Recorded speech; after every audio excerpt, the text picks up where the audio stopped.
আসসালামু আলাইকুম। আলু দিয়ে এত সহজে যে দারুণ মজার নাস্তা তৈরি করা যায় তা হয়তো অনেকেই জানেন না। আজকের রেসিপিতে খুব অল্প কিছু উপকরণ দিয়ে বানাবো মুচমুচে ও সুস্বাদু আলুর পাকোড়া। বাইরে হবে কড়কড়া মরমরা। বিকেলের নাস্তা কিংবা চায়ের আড্ডায় এই পাকোড়া একবার বানালে সবাই বারবার এটাই চাইবে। চলেন দেখে নিই আলু দিয়ে অসাধারণ স্বাদের এই নাস্তার সহজ রেসিপি। প্রথমে যে কাজটি করতে হবে, আমি এখানে হাফ কেজি মাঝারি সাইজের আলু নিয়েছি। খোসা ছাড়িয়ে ভালো করে ধুয়ে নিয়েছি। আর এখন আলুগুলো কি করতে হবে ওটাও আমি বলে দিচ্ছি। প্রথমে আমি এই আলুগুলো অন্য একটি মিক্সিং বোলে ট্রান্সফার করে নিচ্ছি। গ্রেট করার সুবিধাতে আমি এই কাজটা করে নিচ্ছি। এখন একটা গ্রেটার নিয়েছি, একদম মিহি ছোটো ছিদ্রযুক্ত গ্রেটার, মানে একদম ছোটো যে ছিদ্র থাকে ওই গ্রেটারটাই নিতে হবে। এভাবে উপর থেকে নিচ পর্যন্ত একবারে টেনে চেপে ধরে এভাবে গ্রেট করে নিতে হবে। তাহলে গ্রেটারে করার পর দেখবেন আলুর এই যে কুচিগুলো এরকম লম্বা লম্বা হবে। একটু লম্বা লম্বা হলে পাকোড়াগুলো অনেক সুন্দর হয়। একইভাবে সবগুলো আলু আমি এই যে গ্রেট করে নিয়েছি, দেখেন কত লম্বা লম্বা হয়েছে। সব কিছুই কিন্তু একটু দেখলে বুঝতে পারবেন। এখন এগুলো যে কাজটি করতে হবে, পরিষ্কার পানি দিয়ে আবারও একবার ধুয়ে নিতে হবে। বেশি ধোয়ার কোনো প্রয়োজন নেই, যেহেতু আগে আলুগুলো ভালো করে ধুয়ে নিয়েছিলাম। এখন শুধু যাতে আলুগুলো কালো না হয়ে যায় তাই আলুগুলো ধুয়ে নিচ্ছি। ধুয়ে ভালো করে পানিটা এভাবে চিপে চিপে নিংড়িয়ে নিতে হবে। পানি একদমই থাকা যাবে না। পানি থাকলে কিন্তু পাকোড়া তৈরি করা যাবে না। আমি কিভাবে করে নিচ্ছি ওইটা হয়তো আপনারা দেখেই বুঝতে পেরেছেন, একটু সময় লাগবে। ভালো করে এভাবে চিপে চিপে পানিটা নিংড়িয়ে নিতে হবে, একদমই পানি থাকা যাবে না। সবগুলো আলু আমি এভাবে পানিটা নিংড়িয়ে নিয়েছি। আবারও অন্য একটা বাটিতে এই যে ধুয়ে রাখা আলুর কুচিগুলো ট্রান্সফার করে নিয়েছি। দেখেন কত সুন্দর লাগছে।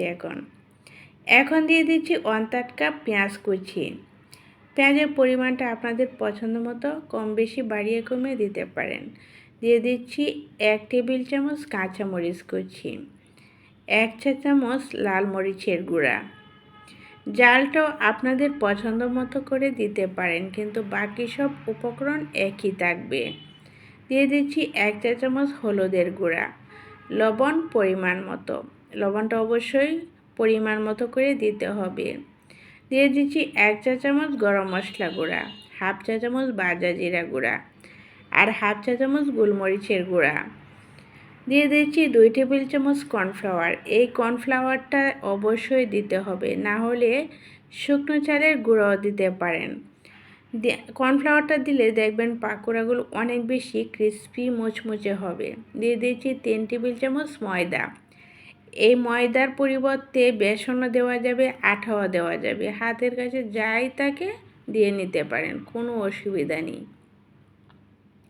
কিন্তু পরিমাণটা একই রাখতে হবে।